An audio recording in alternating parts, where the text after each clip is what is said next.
Hi, and welcome to Office Hour. For those of you who happened to get on during that first 20 seconds, I'm super excited because I've launched something new today. We have an intro video.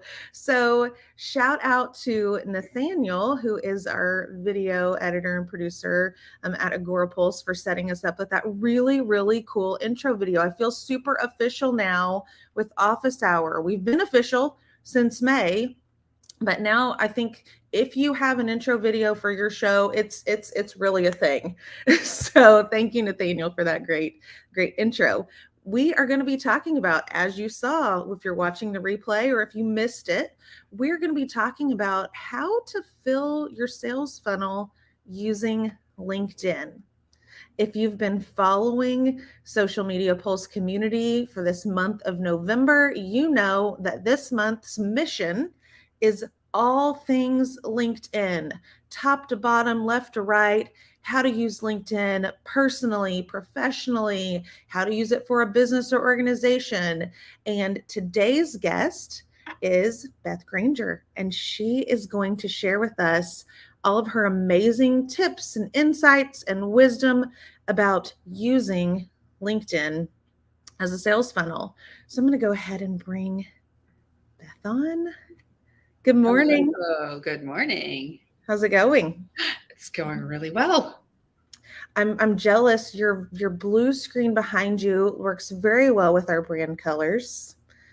It's lovely. Normally I have a green background, but I'm away from my studio today, and the virtual background just was not cutting it. I looked like I had horns instead of hair. So it's a lovely shade of blue. I like it. Thank you. Virtual backgrounds never work with curly hair, even with perfect lighting. So this is a physical. It's green on the other side. Yes, that I have heard as such. I mimic curly hair often to take it's more in its natural state. Depends on the humidity level. So, Beth, really excited to have you on the show today. I'll dive a little bit back into your background, but let you share a little bit more about that with our viewers here in a moment. And one of the things that I think is really interesting about today's topic and about where you're going to provide us some guidance is that I think people typically think about LinkedIn for personal branding. They think about it for thought leadership. And those are all good things to do on LinkedIn, but you can also use it as a sales funnel. So before we dive into that, the nitty gritty, how do we do this thing? Tell me a little bit about how you got interested in LinkedIn. And I guess I'll back up for just a second and say, Beth is it for those watching. Beth is a trainer and a consultant and a speaker who lives and breathes LinkedIn, lives and breathes how to unleash the power of LinkedIn and networking. And I love this line from your bio, Beth, that her clients call her part friend, part consultant, part confidant, sales enabler, and a LinkedIn oracle. And if we need an oracle about anything, it's any social media platform we need to know. So how did you get interested? How did you decide I want to become a LinkedIn oracle? By accident, of course, like many things. Many years ago, before I started my business, I thought I was looking for a new job. And so I started getting active on all the platforms. And don't tell anyone, my first love was actually Twitter. But I started doing projects for people based on my previous history. So web project management, social media strategy, whatever it was. And I had done a social media strategic plan for a client. And he said, "Oh, Beth, our sales team's coming in next month. Can you teach them how to use LinkedIn?" And way back then I thought, why do you need to be taught to use LinkedIn? And you're going to pay me to teach you to use LinkedIn? And it led me down this path. I really started digging in and felt a little bit like a detective trying to figure out how to use all the features and what, I think they give us features that they don't even know what we're going to do with the information or how we're going to use it. So figuring out how to use it best for different people. Okay, so it kind of happened accidentally. Mm-hmm. And I just threw up something in the ticker that I forgot to mention in the intro. If you want to join the conversation live right now on social media, join live, but also the conversation is currently happening in the Social Media Pulse community and will continue to happen afterwards. So socialmediapulse.info/OH-November-10, because that's today. So back to the topic at hand. So you came about it accidentally. Yeah. What was it about LinkedIn after, kind of that first, hey, people will pay me to talk about this. People need to know about this. There's usefulness there that's not apparent to everybody. What do you like about LinkedIn versus the other platforms that caused you to continue to stay on LinkedIn and realize its usefulness? Yeah. I don't know if I'm actually sure, but I think it's connected to the fact you said sort of my tagline, the unleash the power of LinkedIn and networking. At the same time that I started getting really involved in LinkedIn, I started networking for my business. And I saw that they were very similar, that behavior in person or virtually could lead to continuing that relationship on LinkedIn and the other way around. You could meet people on LinkedIn and then take that conversation offline. And so it just felt really comfortable and it made sense to me somehow that it was social and yet it was business. It was the perfect combination. Mhm. And that's an interesting perspective. I think maybe you were one of the earlier people to kind of realize that social aspect of LinkedIn, because for such a long time, and I think to some extent, a lot of people still to this day really just view it as a digital resume and a place to dump all of your information and credentials. And it's kind of like a business card and it's impersonal. It's just like, Yeah. hey, here's me, here's my picture, here's what I've done. So why do you think it took a while for people to buy in like you did early on, that it's more than just that? I think because it started as this and still is, right, this place for your career and business, people were a little apprehensive. They didn't want to mess with their career. They thought, Mhm. or they wondered, if I comment on this post, who's going to see it? Is my boss going to see it? Can I be my true self? Can I say what I want to say because I don't want to mess up anything for my career? I think there was that aspect to it. Mhm. And honestly, I think it was younger people coming onto the platform and saying, I'm going to use this platform the way I want to use it. Plus, then you add the pandemic where everybody is having to communicate online. I think it was the perfect storm, if you will. And I think it's wonderful, actually. Okay, so walk us through. You're a person on LinkedIn and you say, I want to use this as more than just my digital resume. I want to do some of that networking, connecting. I want to unleash the power of LinkedIn. What do I do first? Well, I think of LinkedIn like imagine a house, and that strong foundation is your profile. So you need to have a good profile because as you start to reach out to people or they reach out to you, they're going to check out your profile. And you want to make sure that it presents you the way you want to be seen. And then if you imagine the next floor of the house would be the networking, the connecting, the engaging, the conversations. And then on top of that is content. And by content, I don't just mean content you share, I mean engaging with the content of others, which is such an incredibly powerful way to go about it. Hmm. Yeah, I think that's a scary part for me. Even this idea of thought leadership is a big part of LinkedIn. It's a big Mhm. part of what LinkedIn leaders are doing. So you feel like, do I have anything original to say about this? Do I have anything, to contribute with original content? But you can also show leadership or thoughtfulness by commenting on others. Yeah. Yeah. I don't think people always realize. I work with a lot of people who are regulated in regulated industries, so that they're very limited on Mhm. what they can do posting wise, but often they can comment. And it's much easier. I mean, think about any social platform, right? It's easier to join a conversation that's already happening than to try to start one of your own. Mhm. Okay, so our audience, specifically for Social Media Pulse, are, we say, social media professionals of all kinds. And that ranges from everything from just strategy to just content creators, but oftentimes overlaps with fields like marketing, sales, etc. Yeah. So let's dive into this whole idea of the funnel. Fill your sales funnel using LinkedIn. Explain 10,000 foot level, Beth, to me. What does that mean? How do you use LinkedIn to sell? Yeah. So, and I wish there was some other way to say it, because certainly we don't want it to be the bad behavior that everybody has probably been the recipient of, where you connect with somebody and suddenly you get a sales pitch. That's not what I'm talking about. I think of it more just like I think of it like networking.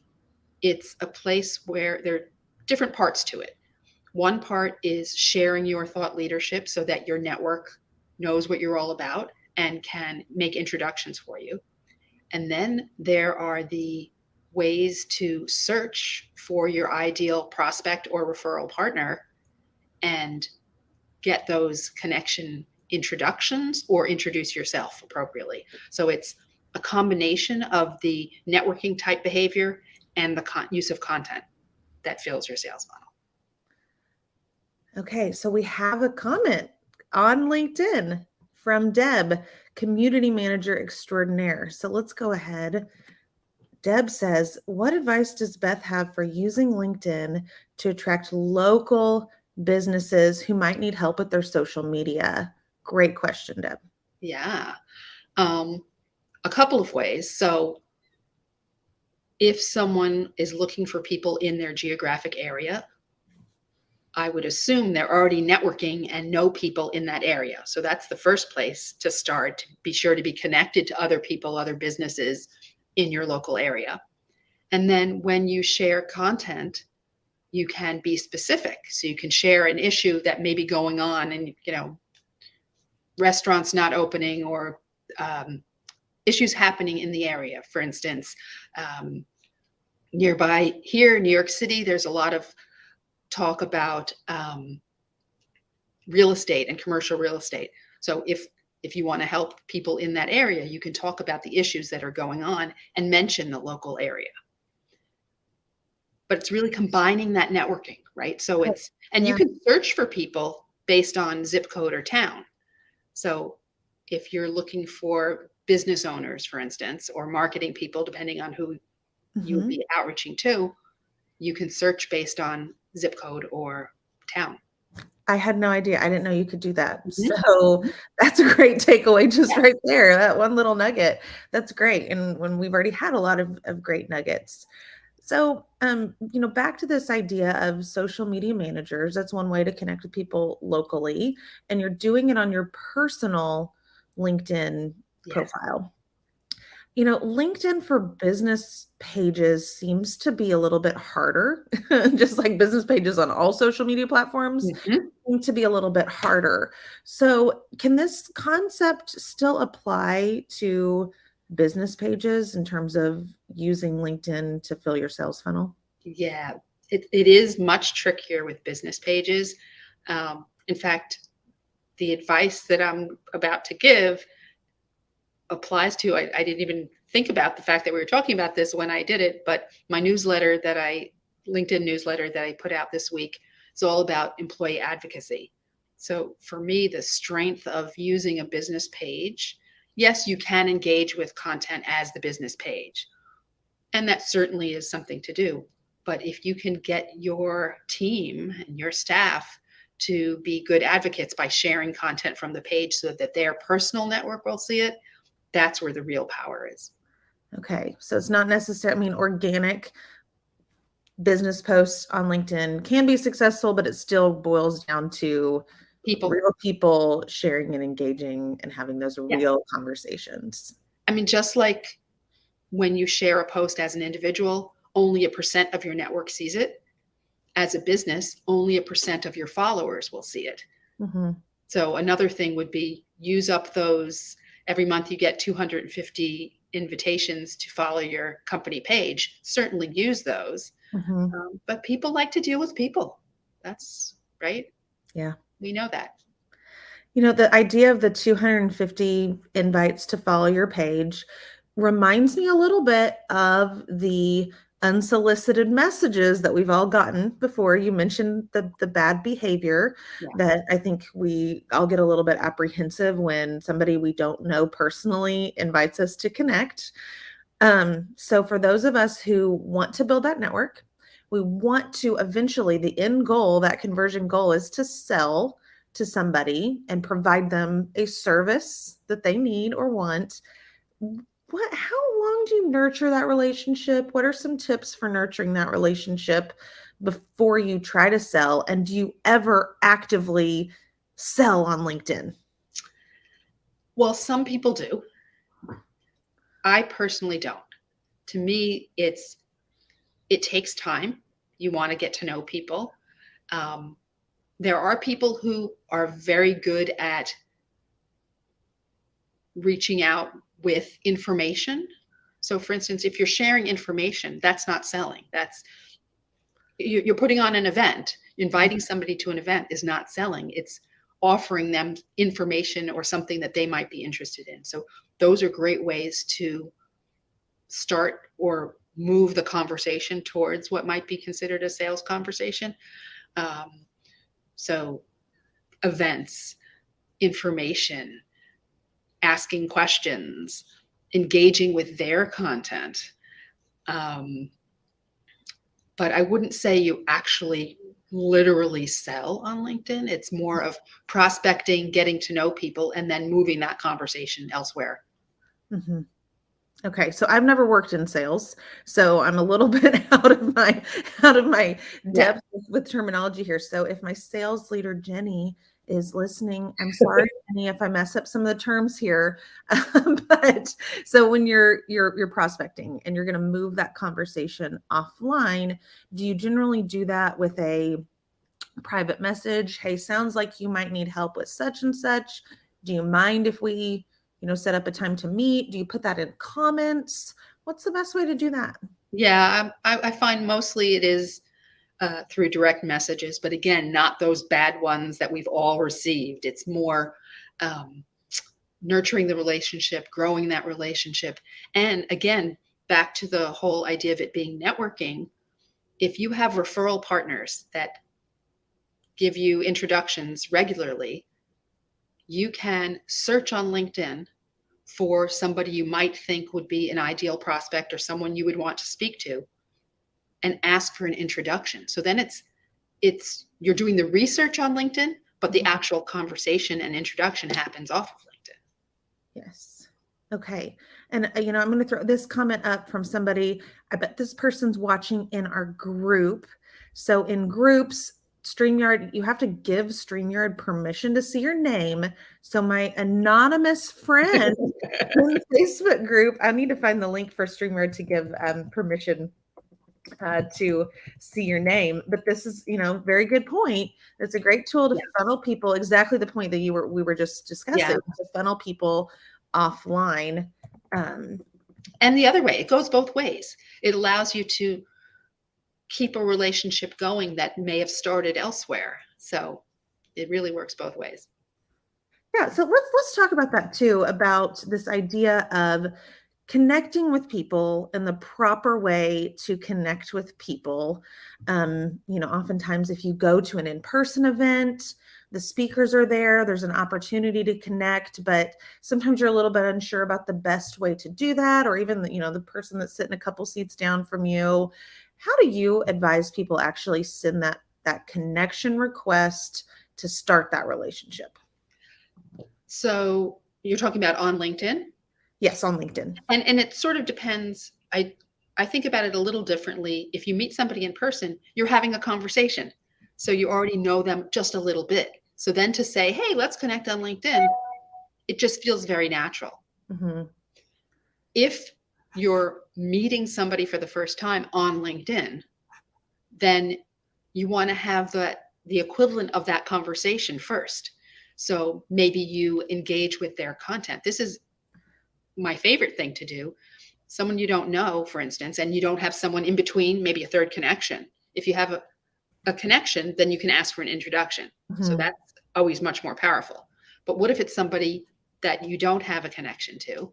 If they share content and you read or consume that content and make a comment, and then here's the magic part, maybe you ask them a question. What are they going to do? So if they wrote an article about whatever it is, you ask them an educated question, they're going to write back. So you've just started that conversation. So now if you send them a connection request, you mention that, thanks for answering my question about XYZ. Mhm. How about we connect? They already feel like they know you. Gonna have a conversation before you ask them out on a date. Exactly. Exactly. I like that. Um, and I think that is some really good advice, and one that I probably sometimes I'm not the best at that. I'm not the best at putting in that legwork to develop the connection before the connection, to develop the relationship Yeah. before you ask somebody out on a date. So that's a really good advice and a really good reminder. So, another question then, when we're talking about the funnel, right? We're talking about prospecting on LinkedIn and taking those conversations offline. Do you have systems or processes that you recommend people use to help you organize that, help you be more strategic about that? What advice do you have about that? It depends on how many people you need. So if 10 new clients changes your business versus thousands of clients, you're going to work a little differently. Mhm. LinkedIn can, for the larger clients, LinkedIn can connect with some of the CRM systems, and that allows you to do that. Or if you're using Sales Navigator, uh, I think of it almost like a CRM light, because you can make lists and move people through the different phases of the conversation. Um, if it's a smaller number, a spreadsheet, a piece of paper, whatever works for Mhm. you, and however you manage your relationships works. The only bad system is no system. Exactly. Yeah. Your memory. Yes. Oh, yes. Okay. So Rose has a great question for you as well. So again, for the sake of the recording, Rose says, "Hi Beth, as a journalist and host of Women to Follow, my live stream shows go live on LinkedIn. I might see that a few hundred people viewed the posts, but people do not comment the way they do on other platforms. Any suggestions?" Yeah, it is tricky on LinkedIn, and people get frustrated because, and I think it goes back again to that, depending on what your topic is, that apprehension of, okay, if I comment, who's going to see it? And I actually had something happen recently. I connected with somebody over 10 years ago. We'll talk maybe once a year, seriously, not that often. Mhm. The person never commented on any of my posts, so I had no way of knowing if they had seen it. They reached out to me 3 weeks ago. They have a new role and it involves hiring speakers. And they said, hey, we're having an event. Can you come down and speak? So, um, yes, you want engagement, and it would be great if people would comment and get involved in the conversation live. But sometimes it's hard to do that. And again, it depends on your topic. Obviously, asking questions, asking for them to, just like you do when you have a Zoom event, right? Asking Mhm. for them to put in the chat if that Mhm. kind of thing. And then, of course, with LinkedIn Live, it's pretty tricky, I find, because they can have a life after the event. Sometimes I'll point people to that conversation. Oh, you're interested in this topic.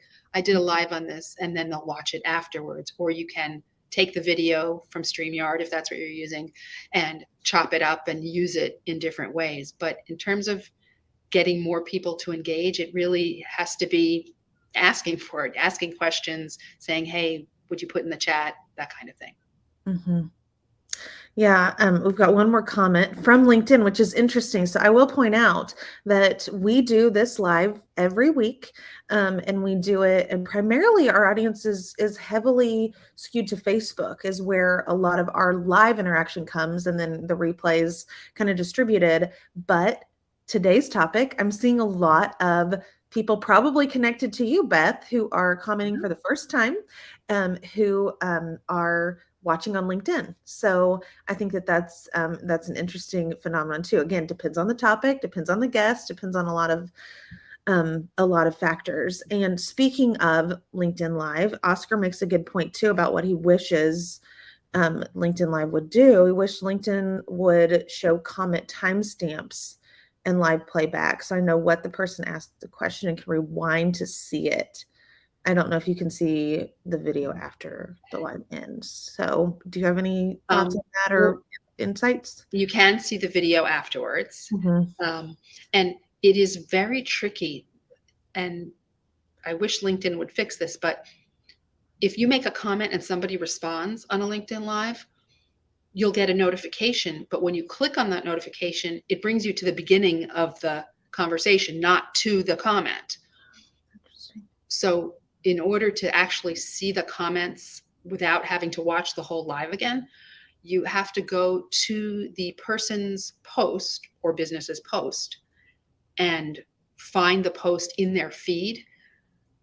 And then you can click on comments and open up all the comments and find where that is. But it's not very usable, in my opinion. That user experience could use some tweaking. I have found also that when I've watched when other hosts are hosting office hour and I'm watching from LinkedIn, I do find that if I'm going to the LinkedIn Live event from the page, it's different. And it looks different than if I have clicked, like if I've said that I'm attending an event and it shows up in my notifications. And it's like the difference between an in feed, watching something in feed, and then something that takes over your whole screen and the comments are over to the side.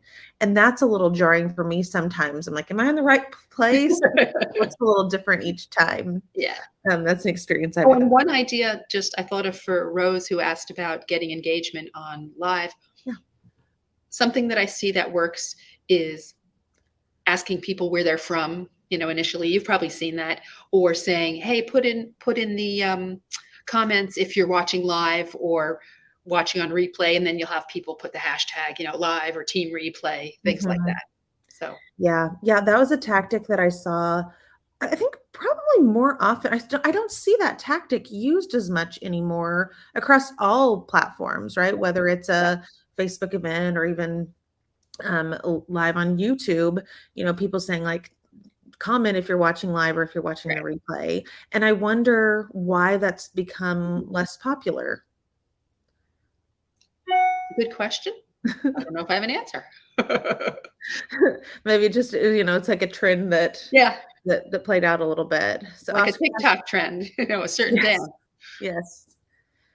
So caveat on Oscar's comment. Oh, Twitch. Yeah, that's one I don't have experience with, although I'm familiar with. But Oscar comes from Twitch. Commenting in live streams is very common. I've started to be more active on LinkedIn and less scared about speaking out on the platform. I think the LinkedIn mood has shifted a bit for me, at least. It's not as super business serious as I thought. Yes. Spot on, Oscar. Yes, I agree. Go ahead. And what do you think about that? Yeah, absolutely. It's become more, and I think part of that really is people deciding I'm going to use this platform the way I want to use it. I'm going to have the conversations I want to have. And the pandemic, right? We got used to seeing people's kids run behind them or a cat come on the screen, and that humanizing factor. I love that. I think that's a wonderful change. Mm-hmm.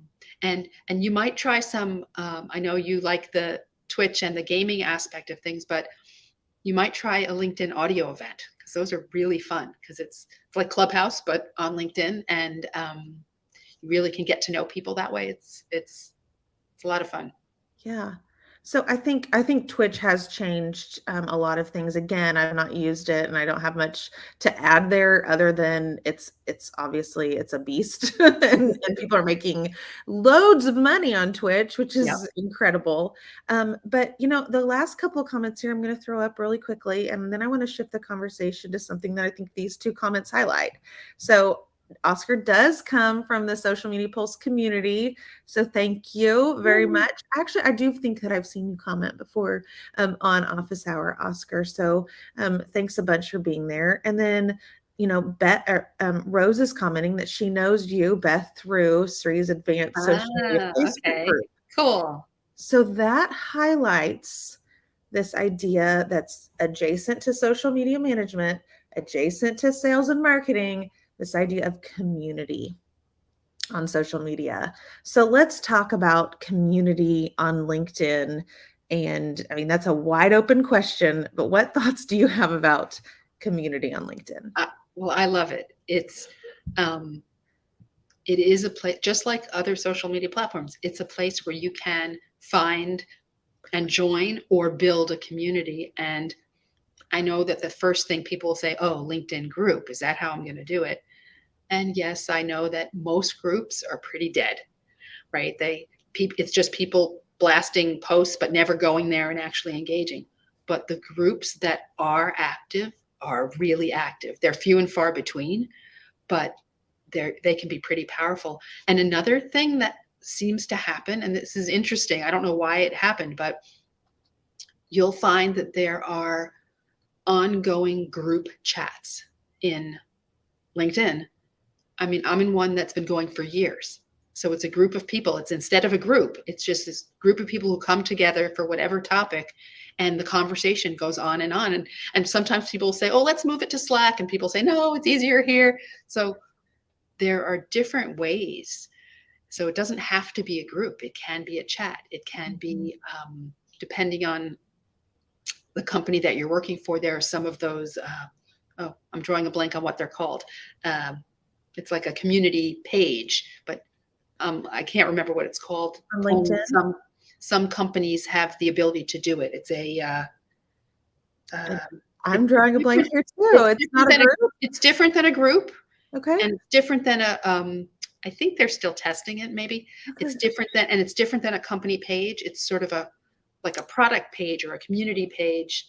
I'm in one for Canva has one. I'm in one that Canva has. So that's sort of a community type thing. But I'll have to look into what that's officially called. And I don't know how people get access to it. So sure. And I think you bring up a good point that resonated with me with our work at Social Media Pulse Community is how do we define community and what counts as community? So we have a standalone community platform. So for those of you watching live or watching the replay, and you're not familiar, we have a standalone community platform, socialmediapulse.community. And we do a lot of things. Conversations are one, but we have events and we have courses and we have jobs and we have news. And it's a standalone platform for community. But we also have community on social media. And so even though we have a community platform, we still the things that we're doing on social and the conversations that are happening when you mention people saying, oh, no, it's just easier to stay here.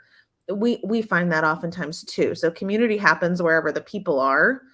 And if they're comfortable on LinkedIn, they're comfortable there and you don't have to move them elsewhere. Exactly. But that being said, if you've got a group and it is kind of dead on LinkedIn, do you have any tips for re-energizing a dead group on LinkedIn to help build community? Yeah, I think it depends on who the members are and if it is truly a topic that people want to talk about rather than just a bunch of people trying to sell each other. And that's really anywhere. It's not just LinkedIn, right? If it's just people trying in person, for instance, just like I like to bring everything back to networking.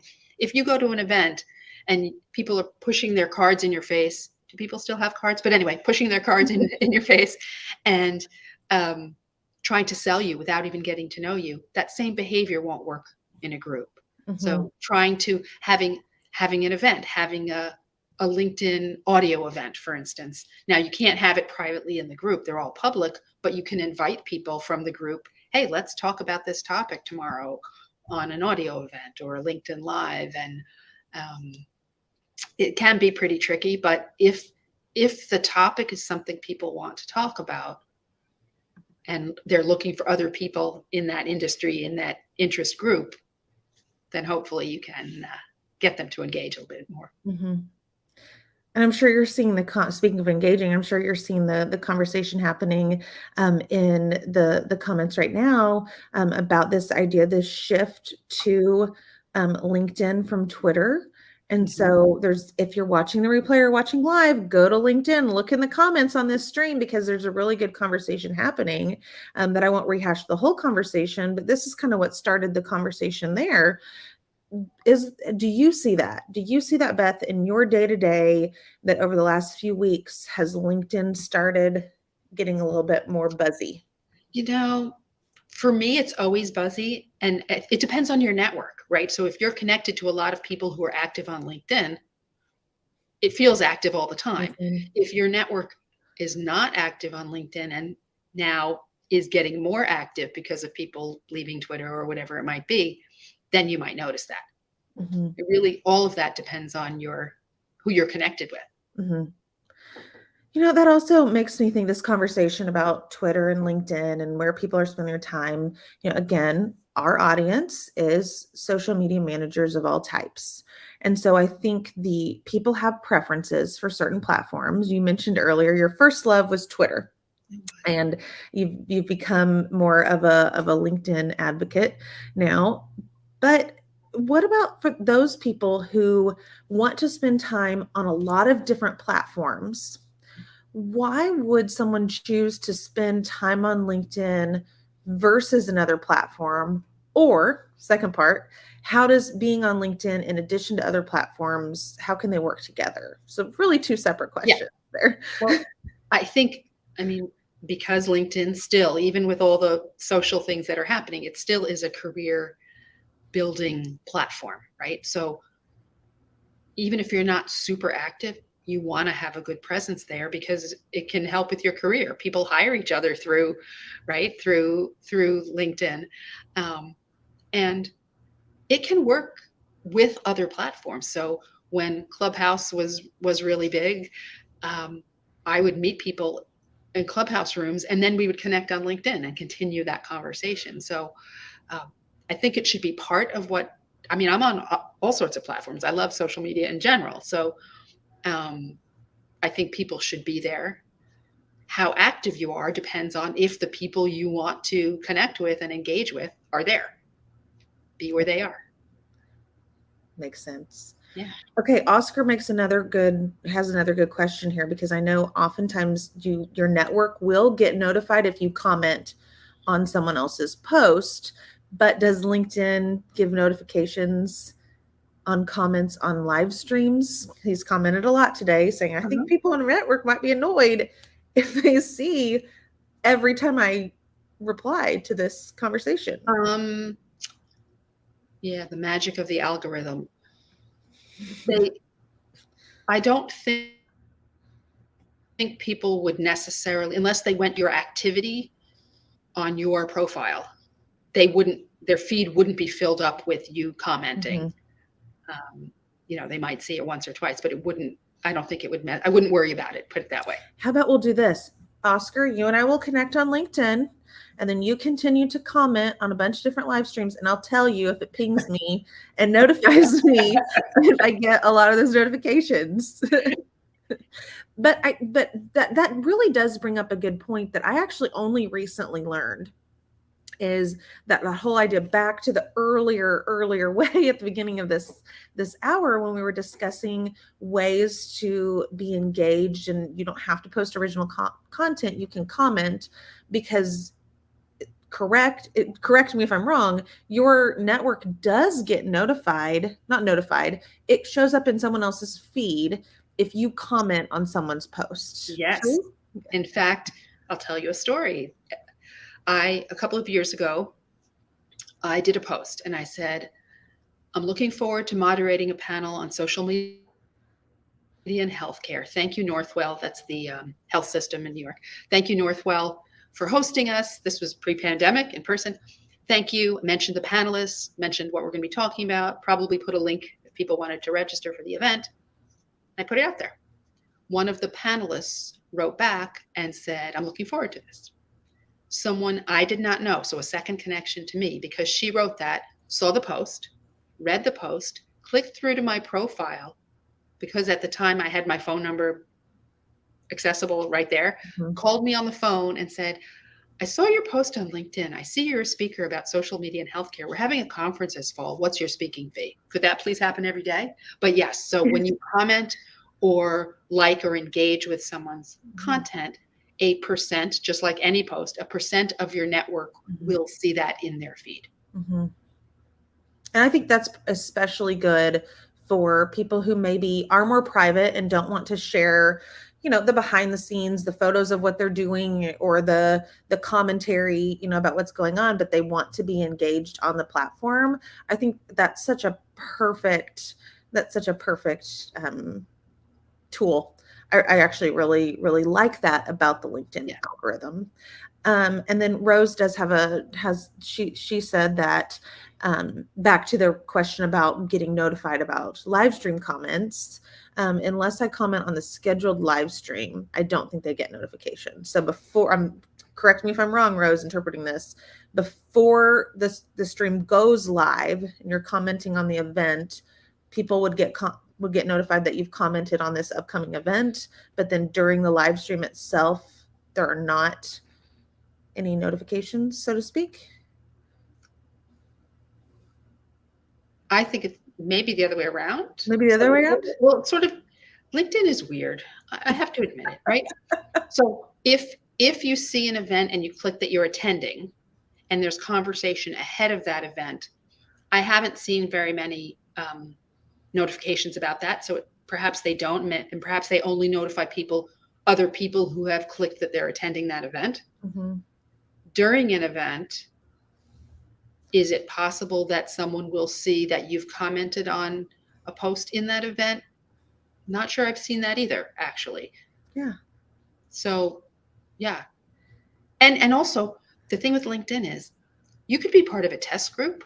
Your experience could be completely different than my experience. Sometimes I'll see something, or I was once giving a class and half the class had one homepage and half the class had another homepage. Yes. Okay. Oh. We are their beta testers without knowing it.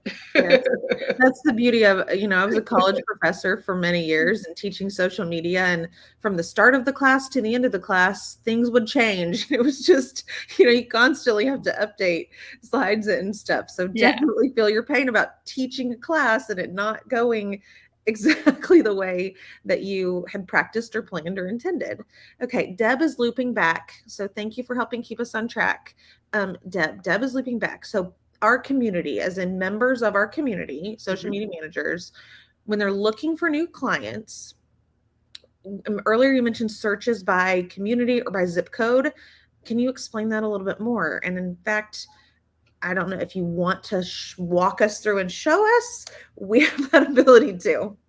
Well, I think the key thing, remember this acronym, SPA: search, people, all filters. So if you can only search what somebody has on their profile, right? So for certain things, if you're in our world, we can often search for what we're looking for. Imagine you're looking for people who their role is social media, right?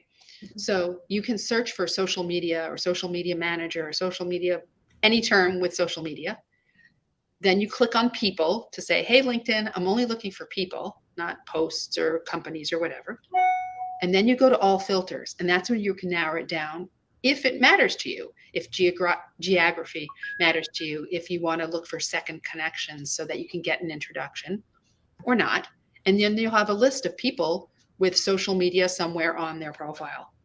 And then you can go through those and either get introductions, introduce yourself.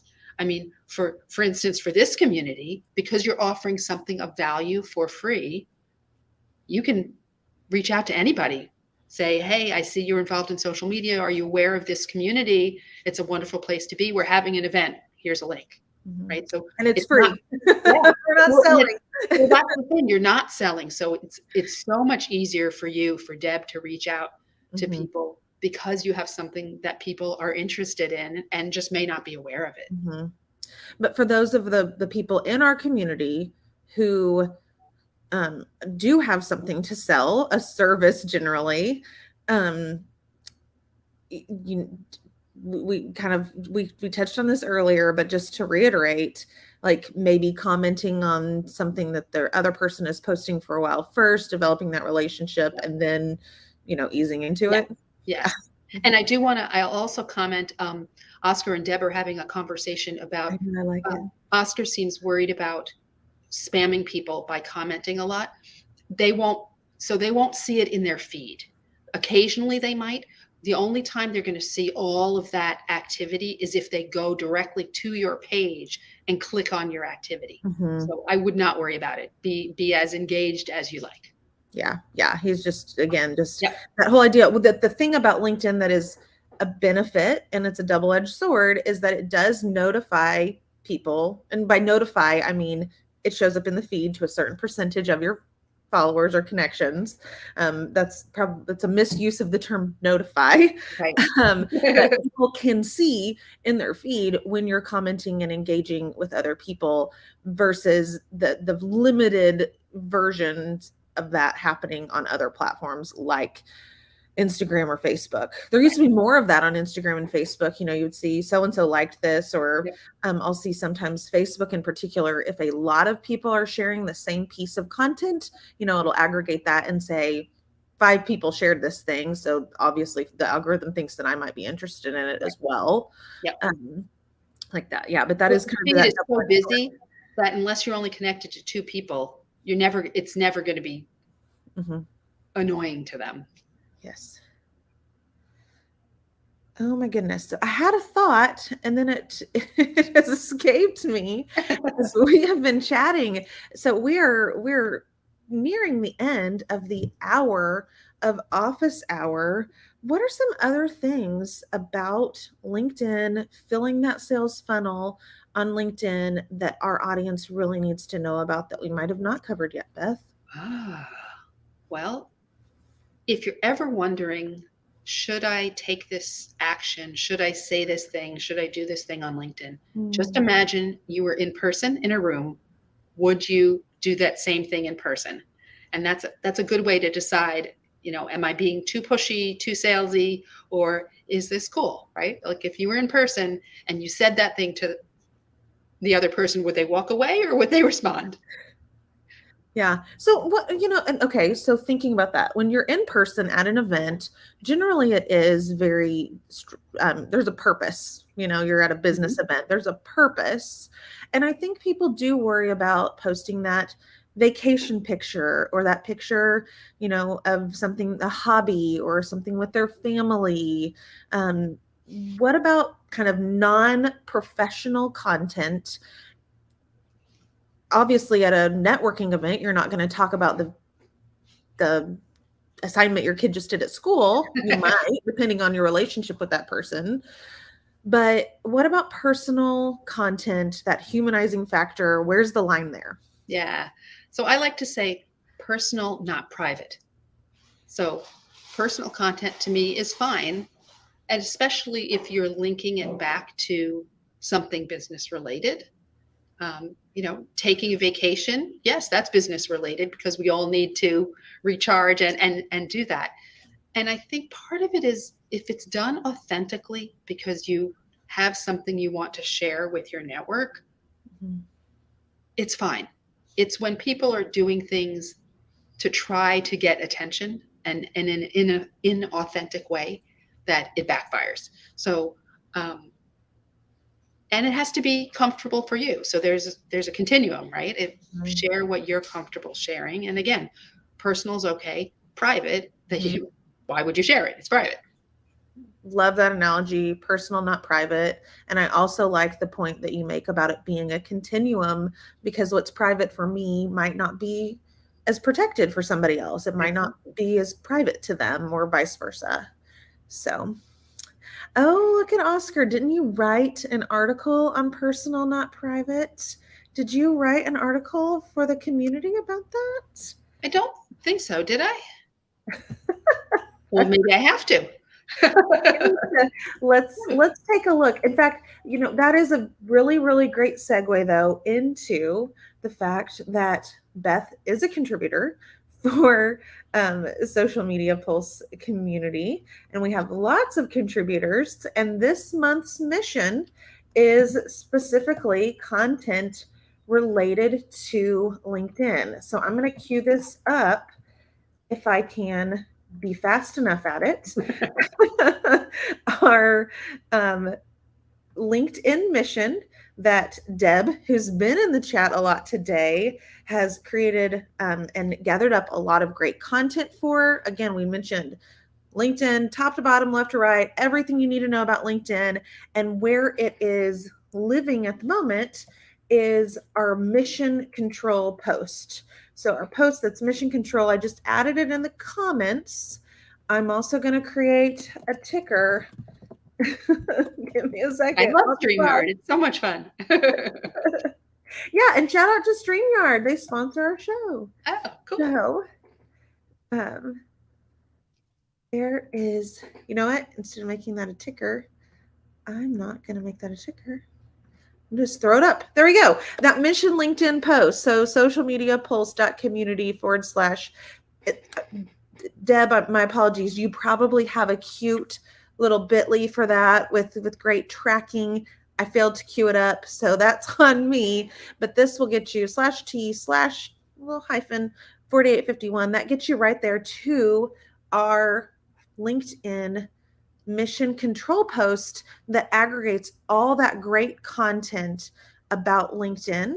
And each week there's a different theme. We're going to be adding great content throughout the entire month of November. This conversation with Beth today about filling your sales funnel using LinkedIn, part of this LinkedIn mission, because our mission at Social Media Pulse is to help you as a social media manager be better at your job tomorrow than you were yesterday. So that's my spiel about the LinkedIn mission. It's been really fun chatting today, Beth. I've had so much fun. Yeah, and I love that it was so engaged with our live audience. So thank you for those who have joined us live today. And you know what? If you're watching the replay, go ahead and put in the comments that you're watching the replay. We're going to bring it back. We're going to bring back that trend. Hashtag replay, hashtag team replay, and let us know if you're watching the replay. And one final little ticker we're going to put up there. If you have questions for Beth or for anyone in the Social Media Pulse community, this conversation lives on separately. It'll be part of the LinkedIn mission. You can find it. Also, we have pretty good search capabilities on our website, so you can find it that way too. Thanks so much for joining. Have a happy Thursday. And I will see you guys back here. I think I will see you back here a week from today where we're going to have another conversation about LinkedIn. So thank you. Bye.